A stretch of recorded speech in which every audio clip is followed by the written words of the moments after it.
mararraa dursuudhaan abbaan dabaree irraa gonfaa baa'isaa oduu gaggabaabotiin eegalam. Misoomni qamadii jallisii bonee aadaa hojii qonnaan bultootaa jijjiiraa jiraachuu ministeerri qonnaa beeksise. Hojiilee mootummaan wabii midhaan nyaataa mirkaneessuuf hojjetaa jiru keessaa misoomni qamadii jallisii bonee isa olaanaa ta'uu ministeera qonnaa Dr. Girmaa Amanteen ibsaniin. Qamadii jallisii boneen misoomsuun bara 2011 naannoo Oromiyaa fi Affaaritti lafa heektaara 3,500 kan eegalame yoo ta'u yeroo ammaa naannolee hundatti lafti heektaarri miliyoonni 3 jallisiin misoomaa jiraachuu Dr. Girmaa Amanteen ibsaniiru. Bu'aa qabeessummaan qonnaa kun kan madaalamu fayyadamummaa qonnaan bulaa ta'uu himaniiru. Misoomni qamadii jallisii bonee jireenya qonnaan bulaa fooyyessaa jiraachuus eeraniiru. Sochiin kun aadaa hojii qonnaan bultootaa guutumaan guututti jijjiiraa jiraachuu dubbachuu ragaan ministeericharraa argame kan inni mul'isu.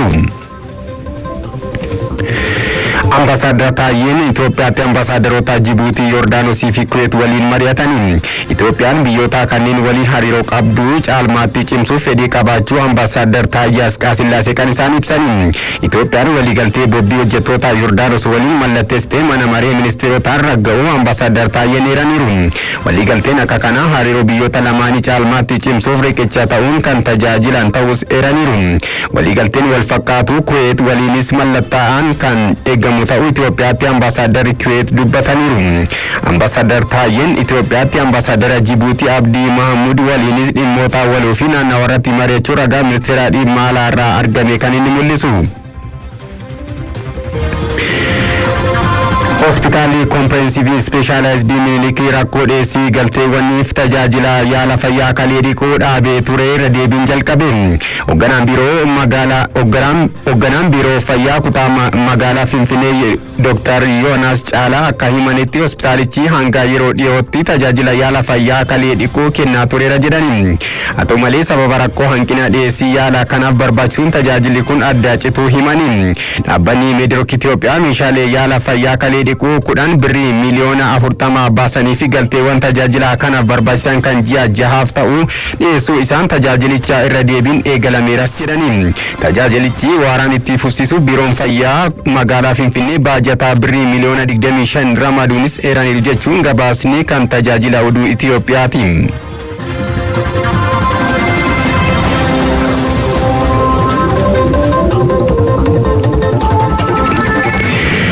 Ministeerota Afrikaa Bahaa fi Gaanfa Afrikaa shanaffaan dhimma godaantota irratti xiyyeeffatee magaalaa Finfinneetti geggeeffamaa jira. Foorumii kanarratti Itoophiyaa dabalatee biyyoonni miseensaa naannawichaa 10 bakka bu'oonni dhaabbata godaantota idil addunyaa tumsa misooma baha Afrikaa IGAD fi Komishinii Dinagdee Afrikaa fi dhaabbata mootummoota gamtoomanii hirmaachaa jiru. Waltajjiin kun biyyoota miseensa naannichaatti rakkoo to'annoo baay'ina godaantota mul'atu furuuf mariin imaamata irratti xiyyeeffate kan geggeeffamu ta'uunis eerameera. Keessattuu biyyoonni akka Itoophiyaa godaantota baay'inaan qabanii fi biyyoota daddabarsoo ta'an muuxannoo tooftaalee hooggansa damichaatiin wal qabatan wal jijjiiruun waliin hojjechuuf kallattiin akka kaa'amus ibsamee jira. Afrikaa Bahaatti lakkoofsa godaantota hir'isuuf biyyoonni kunneen akkaataa carraa hojii lammiilee isaaniif uumuu danda'an irrattis yaada akka wal jijjiiran ibsameera. Waltajjii mariin kun guyyoota 4 kan geggeeffamu wayita ta'uu bakka bu'oonni biyyoota Soomaaliyaa, Sudaan Kibbaa, Yuugaandaa, Ruwaandaa, Tanzaaniyaa, Buruundii, Eertiraa fi Jibuutiin guyyaa kaleessarraa eegalee hirmaachaa jiru. Mariin paanalii mata duree Aduwaan nageenya waaraa fi ijaarsa mootummaa cimaaf jedhuun yuunivarsiitii Hawaasaattis taa'amaa jira. Mootummaan hojii seenessaa waloo ijaaruu fi tokkummaa biyyaalessaa cimsuu irratti xiyyeeffannoon hojjechaa jiras jedhameera. Mootummaan hojii seenessaa waloo ijaaruu fi tokkummaa biyyaalessaa cimsuu irratti xiyyeeffannoon hojjechaa jiraachuu mana maree bakka bu'oota uummataatti ministeerri itti waamamaa mootummaa obbo Tasfaayee Baljigee beeksisaniiru. Miidhagina magaalaa Finfinnee kan caalatti dabalu jiraattota ishee fayyadamoo kan taasisanii fi faayidaa biyyaalessaa kan qaban piroojeektoonni garaagaraa hojjetamaa jirus jedhani.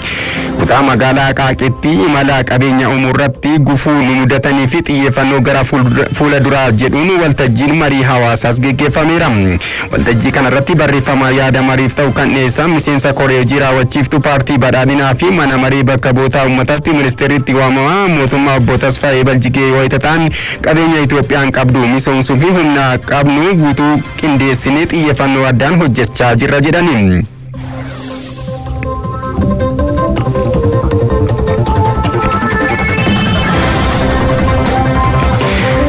waraqaaleen qorannoo hayyoota yuunivarsiitii sadii qopheessan waltajjii yuunivarsiitii hawaasaa ministeera nageenyaa waliin ta'uun qopheesse irratti dhiyaatanii akka mari'atamus beekameera.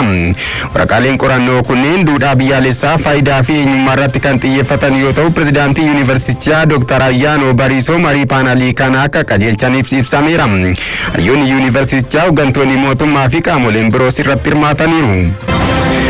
Meeshaaleen daldalaa seeraan alaa birrii miliyoona 65,254 tilmaamuu to'atamuu koomishiniin gumurukaa beeksise.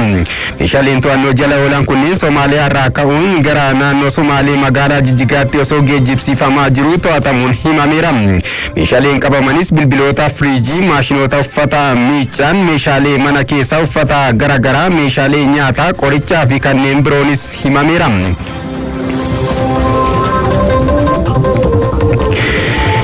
Daandiin qilleensaa Itoophiyaa tajaajila balalliisaa gara Dambidollootti waggootaaf addaan kutee ture guyyaa kaleessaa eegale.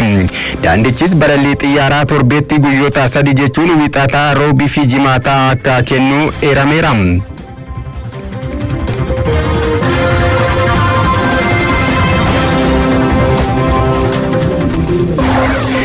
Oduu alaa keessaa immoo Hinditti baaburri mi'a fe'uu konkolaachisaa malee kiiloomeetira 70 deemuusaa irraa ka'uun bulchiinsa baabura biyyattii qorannoo taasisaa akka jiru beeksise.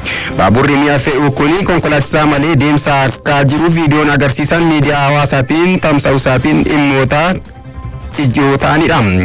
Aanga'oonni bulchiinsa baabura Hindii ibsa miidiyaaf kennaniin baaburri mi'a fe'uu kun dilbata darbee sa'aatii 7 hanga sa'aatii 9tti konkolaachisaa malee bulchiinsa Kaashmir irraa ka'uun deemuu dubbatameera. Baaburri cirracha ijaarsa manaa fi daandiif oolan konkolaataa furgoo 53 fe'ee deemaa ture kun sa'aatii tokkotti kiiloomeetira 100 deemaa akka turedha kan gabaafame. Haa ta'u malee baaburri kun lubbuu namaarra balaa osoo hin geessisiin dhaabuun akka danda'ame itti gaafatamtoonni biyyattii ibsaniiru. Bulchiinsa kaatuhu'atti konkolaachiftoonnii fi ogeeyyonni wal jijjiiraa wayitaa jiranitti rakkoon kun uumamuu akka danda'ee fi konkolaachisaa malee kiiloomeetira 70 akkamitti deemee qorannoon cimaan akka taasifamu BBCdha kan gabaase. Baabura kana dhaabsisuuf ogeeyyonni to'annoo jirmaatti akka fayyadaman gabaasni kun kan mul'ise yoo ta'u si'aayina baabura kana hir'isuun bulchiinsa Kaataawaa akka dhaabbatu taasifamuunis gabaafameera.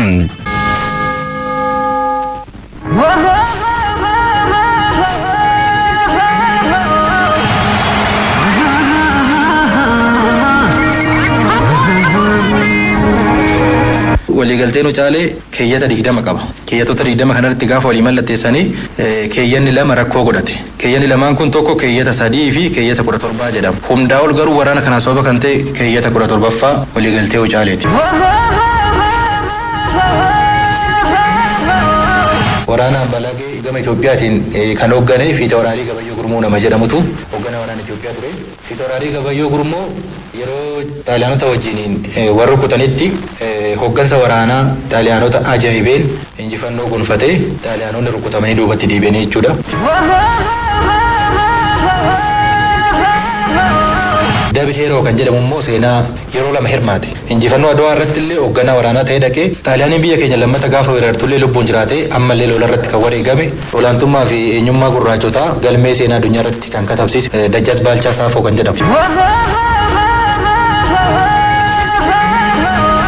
Dabalee jentii yeroo sana dhalootanis warra Itoophiyaa ta'anii waan ta'eef Xaaliyaanota afaan isaanii isaa baranii isaa wajjinis adeemanii malee kan isaan hojjetaniif moo'insa Itoophiyaatiif gahee guddaa godhan. Xaaliyaaniitti waan xiqqoo himanii Itoophiyaaf garuu waan guddaa odeeffannoo guddaa kennan. Akkatti waraana Itoophiyaa itti qophaa'u baay'ina waraana Xaaliyaanii jarreessa akka qubatanii jiran tarsiimoo isaan ittiin deemaa jiran waa hunda Itoophiyaaf dabarsanii kan kennan isaan. Dhimma bal'inaan qabannee kan birootti yoo isin ceesisnu injifannoon Adwaa mallattoo seenaa biyya Itoophiyaa addunyaatti kan ol kaase ta'u hoogganaan biiroo kominikeeshinii mootummaa naannoo Oromiyaa obbo Haayiluu Addunyaa ibsaniiru.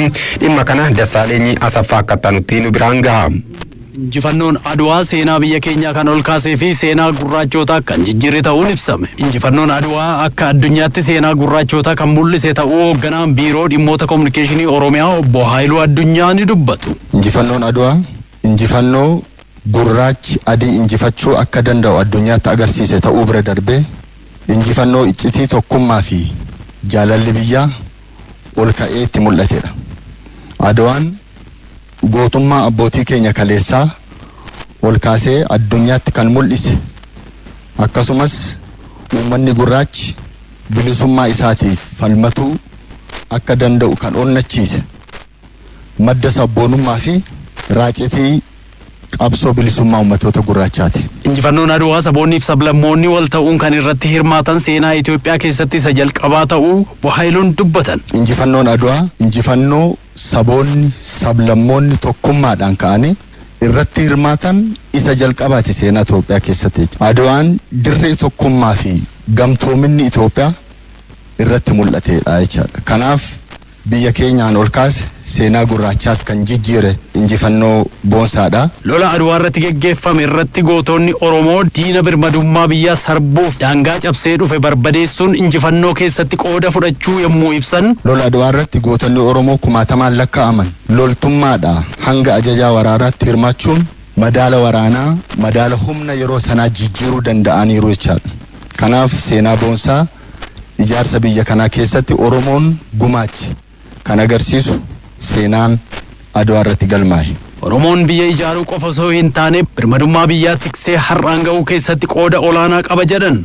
Birmadummaan biyya keenyaa kabajamee akka turuuf abboonni keenya kaleessa dirree hedduu irratti dhiigaa fi lafee isaanii kaffalanii birmadummaa biyya keenyaa tiksanii asiin ga'aniiru. Hoogganaan biiroo dhimmoota kominikeeshinii Oromiyaa obbo Haayiluu Addunyaa dhaloota har'aatiif dhaamsa dabarsaniin birmadummaa abbootiin keenya nu dhaalchisan dafqa keenyaan guutuu taasisuu qabna jedhan. Dhaloonni har'aas yeroo injifannoo Adwaa waggaa 128ffaa kabajnu birmadummaa abbootiin keenya kaleessa dhiiga isaaniitiin kabachiisanii nu dhaalchisan dafqa keenyaan dabaallee birmadummaa keenya guutuu taasisuun nurraa eegamaa jechaadha.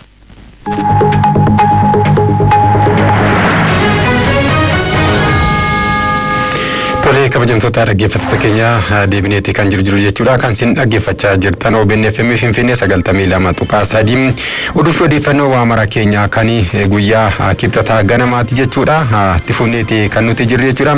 Dhimma bal'inaan isin biraan geenyu kan birootti yoo isin ceesinu seenaa gootaati. Seenaa gootaa keessaa kan biyya keenya Itoophiyaa addunyaatti akka isheen waamamtu shoora olaanaa taphatan seenaa Garasuu Dhukiiti jechuudha. Egaa Garasuu Dhukii gootota Oromoo waraana Xaaliyaaniin waraanuudhaan beekaman keessaa adda dureedha jechuudha. Isaanis kan egaa gara naannawaa Walisoo fi Jimmaatti Xaaliyaanii wajjin wal waraanaadha kan isaan turan jechuudha. Seenaa goota kanaa Taliilee Toleeraa namoota seenaa beekan qorachuudhaan akkaataa nuti qindeessetti dhaggeeffannee walitti deebinu.